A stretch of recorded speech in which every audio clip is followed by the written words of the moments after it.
on the Defense Production Act that was announced today, the president, taking a step back from that, what emergency is the president using to invoke the Defense Production Act? Because historically it's been in the 1950s for the Korean War, during COVID it was enacted. What emergency is it, or what's the real emergency in the solar industry for the Defense Production Act? So let me, I was going to say first, the president, when he takes the Defense Production Act, is to make sure that he's delivering for the American people. It is an important tool that he has used a couple of times, and it has been incredibly effective.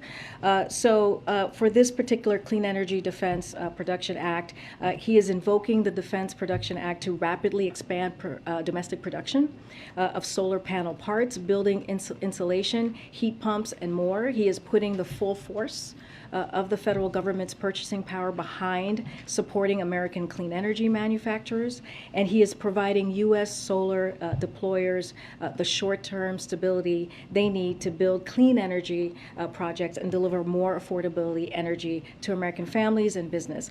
Altogether, these historic actions will cut costs for American families, strengthen our power grid, and tackle the climate crisis. And with a stronger clean energy arsenal, the United States can be an even stronger partner to our allies, especially in the face of Putin's war in Ukraine. What's the emergency in the solar industry? Well, this is just a step to get to a place where we do have a clean energy arsenal. And so this is a very important part of the president's agenda in getting to that clean energy system that he's been talking about since he walked into the administration. So this is that, and this is a way that we felt that we can act to get moving in that way. Okay, and then a quick question on the solar announcement today. I understand the policy reasons for the announcement, but given how many times the administration, the Commerce Department said, we want to be really careful to not get in the way of this investigation. I think the Secretary said my hands are tied when it comes to this. Can you just explain the administration thinking and how this 2-year pause and guarantee doesn't undermine an investigation into those tariffs? Yeah, so the president is invoking an authority under the Tariff Act that authorizes him to suspend certain important duties to address an emergency. In this case, the emergency is a threat to the availability of sufficient electricity generation capacity to meet expected customer demand. So that's the emergency there. The president's action will help ensure that we have the solar capacity additions necessary to meet our electricity and generation needs.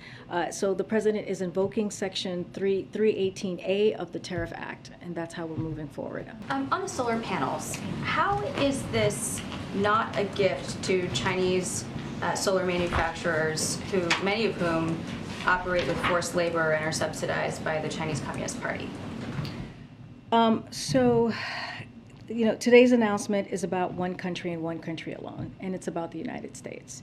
It's about the reliability of our power grid. It's about reducing costs for American families, and it's about enabling domestic solar manufacturers to move forward with their projects. The actions that we're currently doing is being applauded by members of Congress, by labor, by climate groups, by U.S. CEOs, and domestic solar manufacturers as well.